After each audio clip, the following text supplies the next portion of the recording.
You are listening to the Life Coach School podcast with Brooke Castillo, episode number 517. Welcome to the Life Coach School podcast, where it's all about real clients, real problems, and real coaching. And now, your host, Master Coach Instructor, Brooke Castillo. I am so excited for you guys today. We are going to talk about being alone.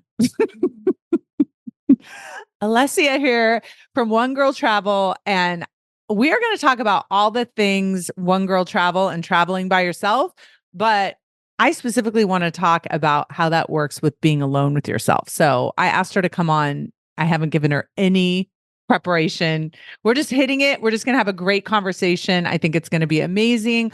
Welcome to the show. Tell us everything about you. Thank you so much. I'm excited to be here. So my name's Alessia. I'm a certified life coach and a travel coach. I have been solo traveling for 12 years now, and it has changed my life. And I have dedicated my life now to helping women feel confident and encouraging them to go solo traveling. That's amazing. Okay, so tell me, first of all, how you started traveling alone, why you started traveling alone, and then we'll get into how you turned it into a business. Sure. So I was in my first real adult relationship in my 20s, Okay. and it turned into a mentally abusive relationship. Oh, no. Okay. So I lost myself during that process. And when the relationship ended, I had no idea who I was anymore. I'm like, I depended on him for my fun and my happiness and everything. Yeah. And now I am by myself. I didn't know what to do. So How old were you? I was, I think I was 26. Okay. Perfect. Yeah. Okay. So, And back then, and Brooke, you know me, I'm pretty outgoing now. I'm very social, but back then I was very shy, very timid, very quiet, very just self-conscious. Didn't really like myself that much. So the thought of being alone by myself was probably the scariest thing I could ever imagine. And that's why I chose solo travel to rediscover who I am. Well, this is hysterical because you think I'm insecure. I don't have a lot of confidence. So I know what I'll do. I'll travel by myself. But I want you to know I had a very similar experience in my 20s too. And I was dealing with a lot of emotional eating. I was like spending a lot of time like binging on food, and like I could not figure out why. I couldn't figure out what was going on, that I couldn't control that.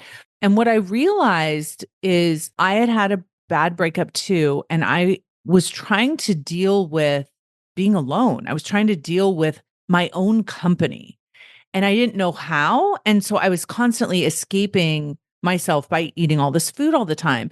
And I read this book by Janine Roth, and she talks about emotional eating. And one of the things that she recommended was really getting to know yourself by spending time alone and going to dinner alone and going to the movies alone. And I mean, you have not really lived until you have gone and sat at a table, not at a bar, and sat at a table by yourself in your 20s and eaten a meal. It was one of the hardest things I've ever done. Same with going to the movies. I would go to the movies by myself. And over those years, it had such an impact on my self-confidence too. I can't even imagine had I done the travel. So will you tell us a little bit about like your first travel experiences? Yeah. So my first trip, I decided to go to Florida because that was somewhere I was familiar with. My grandparents had a condo there. I never went there by myself before. So I'm like, I'm going to go there by myself, spend a week and just be alone. And from the moment I got on the plane, I was sat next to this guy who was around my age. And I've never talked to anybody on a plane before until this moment. And we started chatting, and he was a solo traveler. And he started sharing his stories and his photos and his trip experiences with me. And it just felt like the universe was guiding me. And I kept saying it right now because it was so cool. Powerful. And we talked the whole plane ride. And I'm like, I got this. Like, I could do this. Yeah. And throughout that whole trip, people just kept coming into my life where they were chatting with me out of nowhere. Never have I ever just talked up a stranger before until that point. And they were just coming to me. And every time they would come to me, I just felt like I was on the right path.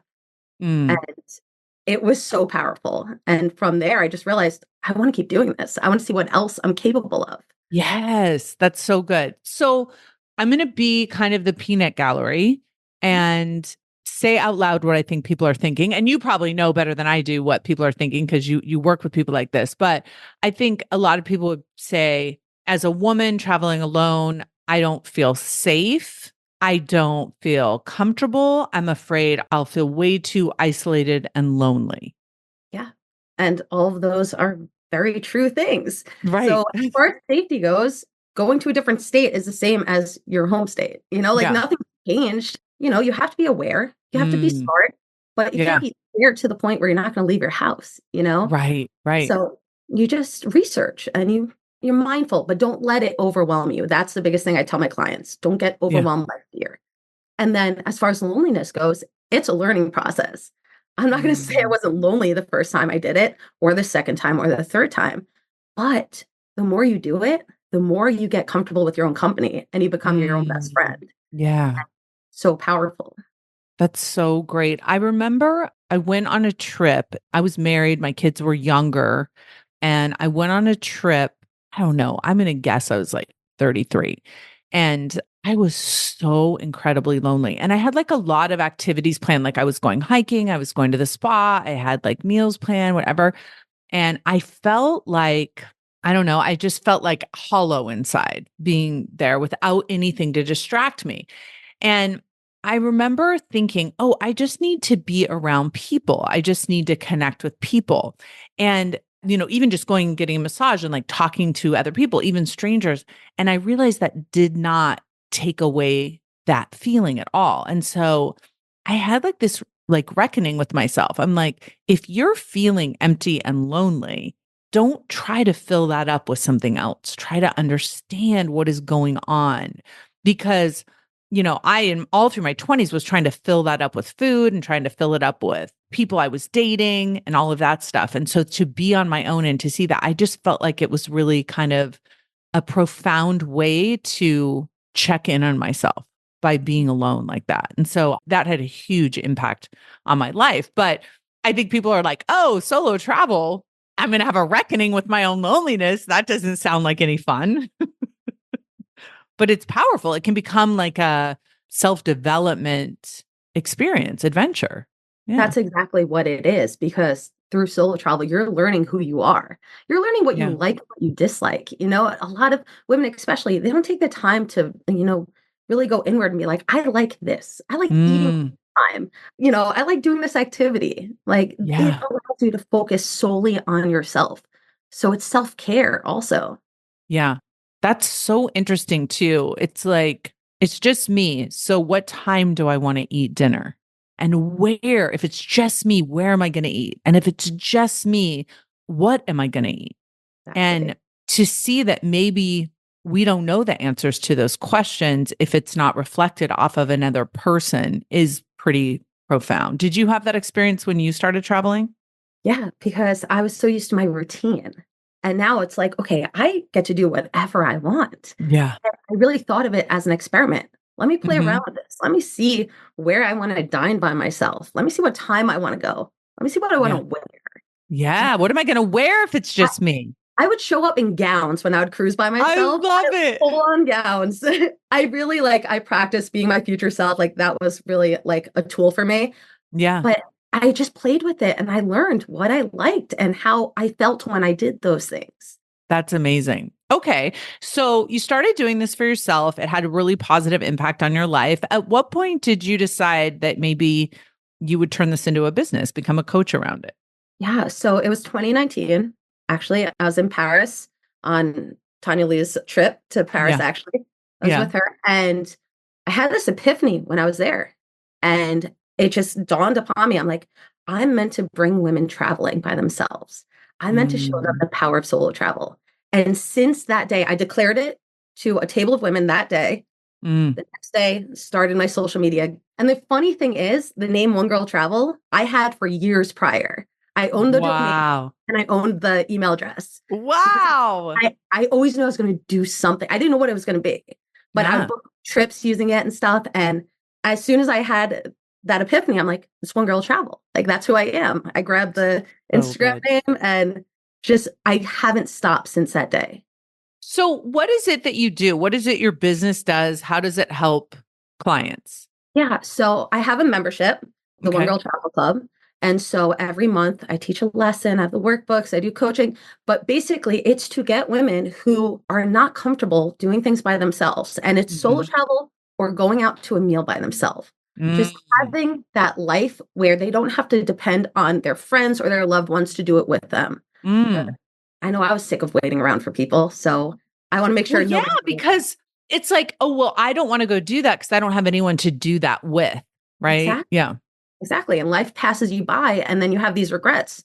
Well, I wish I went to that show and now it's already passed and left town. And then you missed out when you easily could have went by yourself. So I have an example of this with pickleball, right? So when I was single, I never went to play pickleball, right? Because I didn't have a partner. I didn't have someone to play with. And as soon as I started dating my partner, we started going and playing pickleball all the time, right? And so if I hadn't had him in my life, I don't think I would have been playing the sport. I definitely wouldn't have been playing it consistently.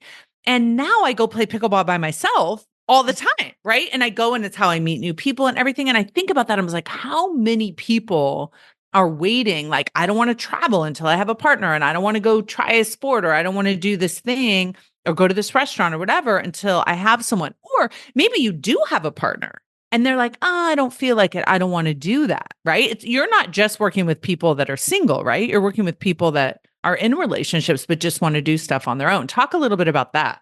Yeah. I mean, so often, like people's partners, they don't want to travel. They don't have an interest in it. And these women, they're sick of waiting around. They want to go out for a meal by themselves. Maybe their partner is away on a trip or something, and they want to go and do something. So it's really about, solo travel is a physical exercise of just learning to have that confidence in yourself to do anything you want by yourself. And that's really the message. It's just living a life of freedom through the practice of solo traveling, because anybody could solo travel. You can go in your local town and get a hotel room for the night and spend it alone, where you get to manage the remote and watch whatever you want, right? Do whatever you want, because not a lot of women, especially, or my people, do that. Yeah. When do you take the time to do that, where it's just about you and you get to recharge and focus on your wants and your needs and just things that you want to do? So the work that you do, I'm imagining it helps people plan an appropriate first trip, I would guess, right? Ask you questions about it. You have a lot of experience and insight into what not to do, what to do. Is that kind of how it goes, or? So it's their first trips, or it's their, getting comfortable going out doing things by themselves. Yeah, right. So I'm also hosting group trips now. So cool. What's that like? Next month, I'm hosting my first group trip to Italy. I have 24 women going. Wow. What? Very exciting. Sold out the trip. So wait. So 24 people are going now. Are these women that are coming by themselves, maybe, and going to be traveling with other women that they maybe don't know? Yep. Okay. So it's still kind of a solo travel trip. Yeah. Exactly. Because they're all flying in on their own, unless, some of them did bring their friends with them. Right. They're still going to have time where, there's a gap in the itinerary where they can go shopping by themselves or get a bite to eat, and they get to practice, but I'm there to guide them. Yeah. That's cool. Yeah. And then they get to experience it. And a lot of the women, it's their first time going to Europe. So it's a big deal. That is so amazing. Yeah. That's amazing. I didn't realize you were doing group travel. So these are from the women inside of your membership. And outside also. So outside also. Okay. That want to travel. Have you found that a lot of women are hungry for this kind of thing? Absolutely. They're hungry, but they're scared. They want it, but they feel like they aren't brave enough. I get that word a lot. I'm not brave enough to do this. That's so interesting. Everyone's brave enough. You just have to do it. Right. It's a muscle you have to work, just like anything else. You have to feel uncomfortable. You have to do it anyway. You grow, and you just keep going, and then it gets comfortable. I crave my solo time now. Crave it. I need a solo trip by my totally alone so badly, and I can't wait to book it. Okay, so let's talk about this because I think people are going to be fascinated. Let's talk about what a solo trip for you might look like. Like, where might you go and what would you do? Okay. So my favorite place in the world is Scotland. I've gone there a few times now. Scotland? Okay. I know. Okay. I like all the weird places. I love Not it. weird, but the out of the ordinary places. Scotland is magic. I've always felt like this pull in my soul to Scotland. Okay. And actually went there for Hogmanay New Year's in 2019 to 2020. And for that trip, I had nothing, like I was not on any tours or anything. I just booked it. And then I'm like, all right, what do I want to do?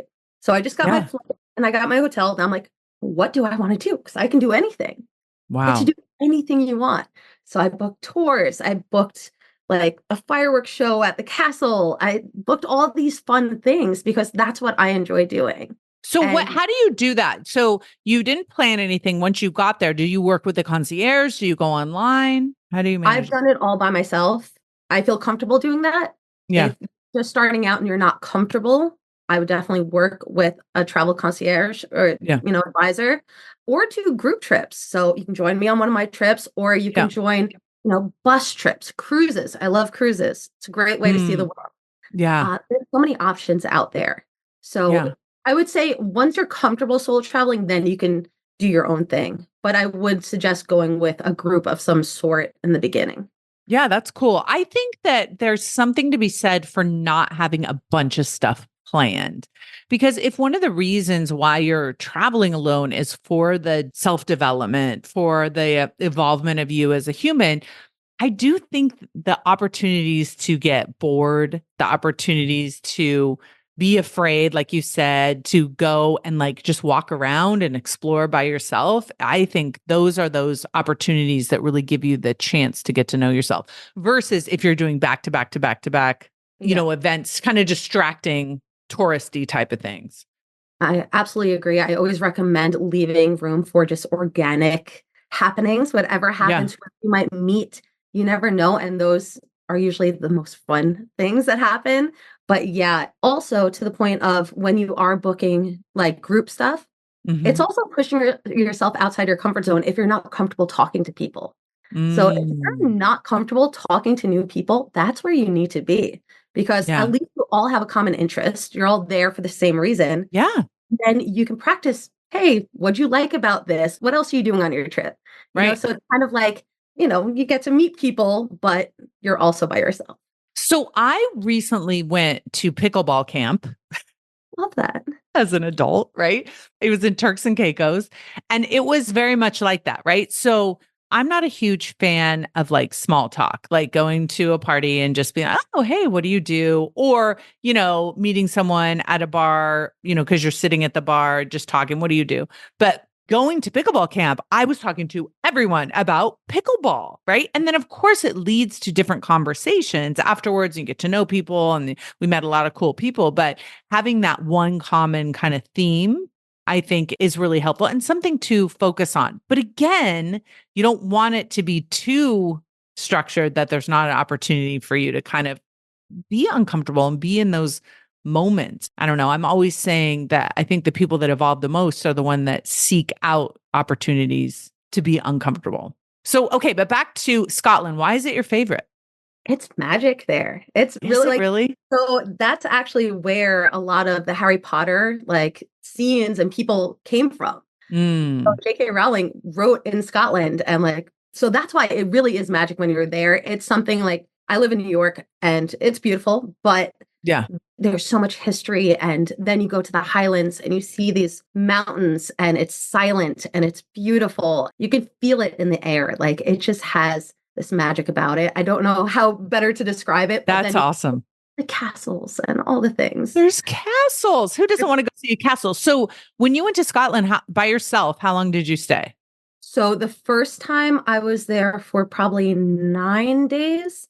And I did a bus tour around the whole perimeter, and then I extended it.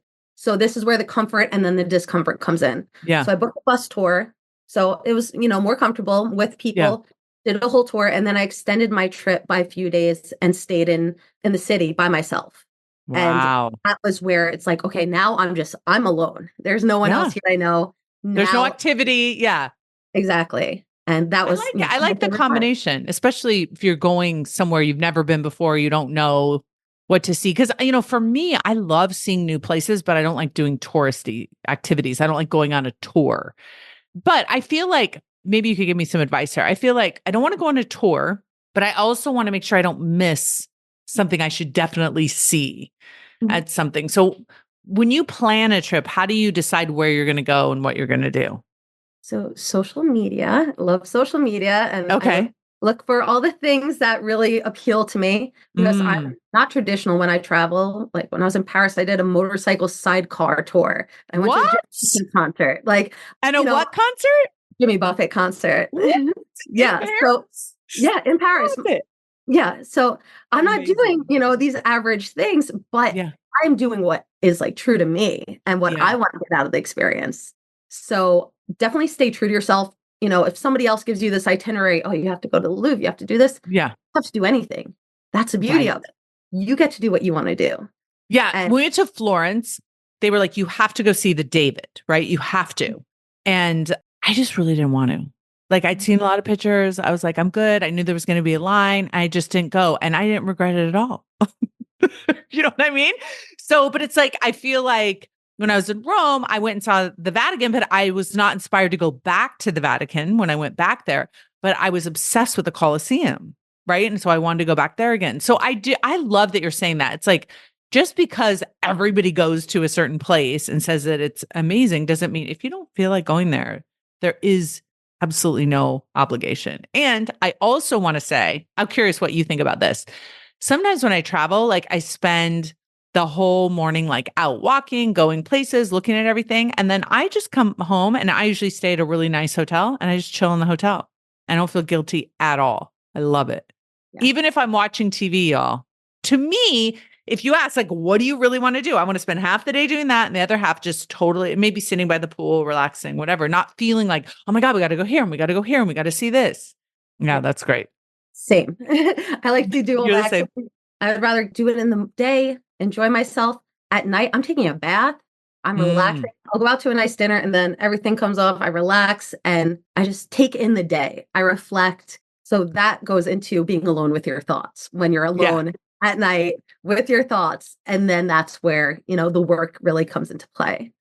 So do you ever run into women who are in families, maybe they're married, they have partners wanting to travel on their own and like wondering how to manage the budget around that, how to pitch this idea? Like, what are your thoughts on that? Has that been a struggle for people?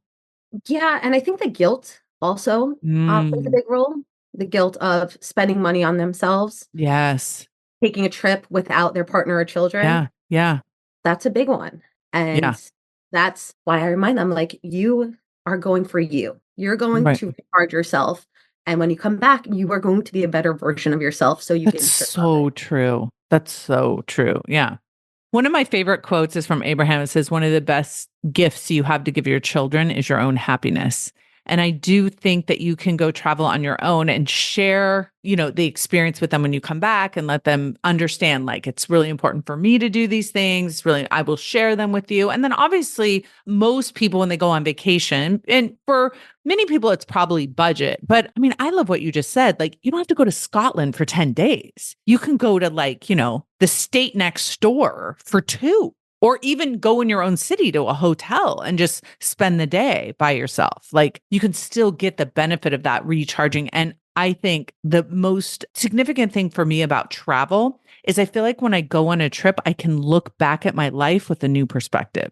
Sometimes we don't get out of our life enough to be able to reflect on it and appreciate it in some ways. And also maybe think about the things we want to change. That's a big one. I always come up with all the things that I'm going to go home and implement into my life because I'm doing things that I don't get to do every day in my regular life. And now I'm like, oh, I feel really good when I do this. I'm going to start doing that at home. Like, how can the lessons I've learned when traveling at home and implement it into my everyday life? So good. My girlfriend Shalene went to Europe last summer when she came back, she realized she'd lost like 15 pounds. And she was like, how in the world? I was eating all this amazing food. And when she realized that they were walking everywhere. Mm-hmm. And so that's exactly what she did. She decided, I'm going to start walking everywhere. I'm going to start walking every day. And so like brought that experience back. And it's like, sometimes you go to certain hotels and they have, like an afternoon tea, or they have like a spa thing, or you do something poolside and you realize, gosh, this is really amazing. I could do this at home as well. That's so good. Everything from like the products to, Mm-hmm. like the sheets, like just little things. You can bring that home with you. Yeah. Yeah.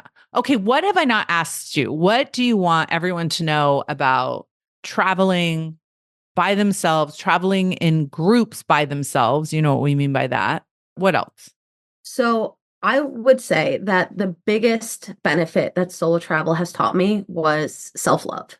That was the biggest gift in this whole process. Like I said, when I started, I was really insecure. I didn't know who I was, but because I got to treat myself. So I had to practice, positive self-talk, because you're alone. And if you're being mean to yourself, if you're talking negatively to yourself, the trip's not going to benefit. You're going to have a terrible time. You're going to have a terrible time. You're going to feel crap. Like, you have to learn to be kind to yourself when you're the only one there. You're your biggest cheerleader. So I truly learned that with every trip I took. Like, if I made a wrong turn down a street, instead of being like, oh my God, you're so stupid, you don't know where you're going, I'm like, all right, this is my first time here. I'm figuring it out. It's okay. Yeah. And it's a process for me to fully think that way, but it is night and day from when I started to where I am now. That's so cool. Yeah, like I said, solo travel's self-care, and I truly learned to love and appreciate who I am as a person through solo traveling. Okay. So if I'm listening to this and I'm like, what? I want to know more. I want to understand more. I want to learn about traveling by myself. I want to learn about being by myself. I want to learn about these groups that you do. Where do I go? How does it work? Yeah. So onegirltravel.com is my website. Okay. Everything's on there. I offer one-on-one coaching, and then I have the One Girl Travel Club, which is my monthly membership. From there, you can also find my group trips. I just opened up a Germany Christmas market trip for December. What is happening? Live today, so very excited about that. There's still openings. That's great. So you can find that through my website as well. And I love social media, so you can find me on Instagram at @one_girl_travel. Amazing. That's so awesome. And you're posting on there. I follow you on there. You're posting there on your trips, and it's like so inspiring and so exciting. I'm like, oh my gosh. That's why I DM'd you. I was following on it. I'm like, okay, we have to have you on the podcast for so many reasons, but mostly I think for women, learning to be alone with themselves, and like what you just ended with was just like loving yourself, being alone. It's like when you enjoy your own company, you want to take yourself places. You want to see the world with you, right? You're a good time with you. And it's hard to know what you like if you don't ask yourself. And it's hard to know what you like if you haven't exposed yourself to the options that I think this sort of travel and the way that you've set it up really does. So I'm excited for each and every one of you to go and check out One Girl Travel, to go and maybe go have dinner by yourself, go to the movie by yourself. Some of you, it's just like going shopping by yourself, just hanging out with yourself and learning more about that. And if you're struggling at all with that, get some coaching. Come on over. That's amazing. Thank you so much for coming on the podcast and talking about this. I'm so glad you did. Thank you. I love doing this. I think people are going to love it. OneGirlTravel.com. Have a great week, everyone. Talk to you soon. Hey, if you've ever wanted to work with me as your coach, now is the time to do it. You can join me in Get Coached in Scholars by going to thelifecoachschool.com/join. This is going to be the best year ever. It's your turn to change your life. Let's go.